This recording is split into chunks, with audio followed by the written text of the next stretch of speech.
Brought to you by KR Mangalam University. We provide you the platform to turn your dreams into reality. Give wings to your aspirations with KR Mangalam University.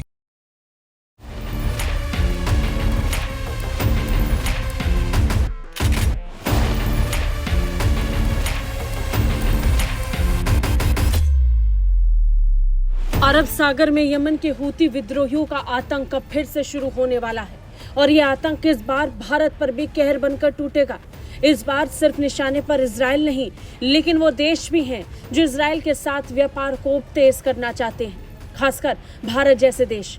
Bharat Israel के साथ लंबे वक्त से व्यापार कर रहा है और इसके लिए इजरायली बंदरगाहों का खूब इस्तेमाल होता है।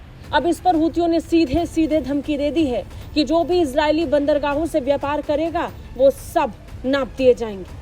हूतियों की तरफ से कहा गया है कि अब उन कंपनियों के जहाजों को निशाना बनाया जाएगा जो इजरायली बंदरगाहों से व्यापार करेंगे, फिर चाहे वो किसी भी देश के हों। यमन के हूती विद्रोहियों की तरफ से ये घोषणा ऐसे वक्त पर की गई जब इजराइल और फिलिस्तीन को लेकर विवाद चरम पर है और अब गाजा पट्टी में आम लोगों की भूख के लिए भी स्थिति तनावपूर्ण हो चुकी है।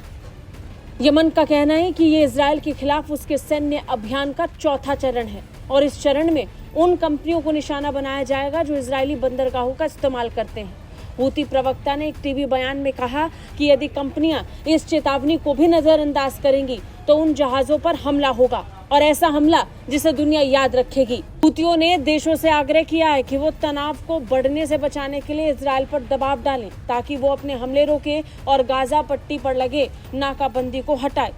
हूतियों की ये धमकी क्षेत्र में और ज्यादा तनाव पैदा कर सकती है, खासकर अंतर्राष्ट्रीय समुद्री व्यापार पर इसका गंभीर असर पड़ने वाला है। वैश्विक समुदाय इस स्थिति पर निगाहें रखे हुए है क्योंकि ये मध्य पूर्व की पहले से जटिल हो चुकी कूटनीति को और उलझा रही है। स्थिति पहले ही तनावपूर्ण है और अब हूतियों के इस कदम के बाद ये और भयानक होने वाला है।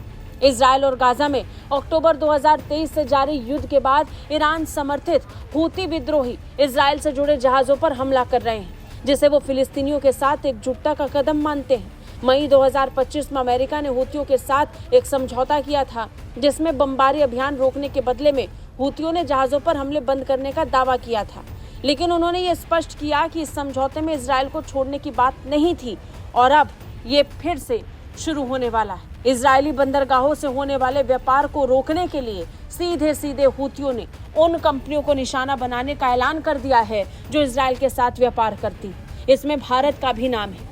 अब अगर अरब सागर में फिर से तनाव बढ़ेगा तो स्थिति सबके लिए जटिल होगी, क्योंकि इस तरीके का तनाव पहले भी उत्पन्न हो चुका है। पहले भी इसी तरह व्यापार को बाधित करने के लिए जहाजों पर आक्रमण करना शुरू कर दिया था। इससे भारत को भी काफी नुकसान हुआ। भारत के व्यापार में भी काफी कटौती आई थी, जिसे रिकॉर्ड स्तर पर दर्ज किया गया। अब अरब सागर में इस तरीके की स्थिति फिर से दुनिया भर के कई देशों की चिंता को बढ़ा सकता है, क्योंकि बड़े पैमाने पर यूरोप से व्यापार के लिए इसी अरब सागर का इस्तेमाल होता है और इजराइल से व्यापार का फायदा दुनिया के कई देशों को होता है, जिनके लिए खतरा अब बढ़ चुका है। ब्यूरो रिपोर्ट, भारत तक।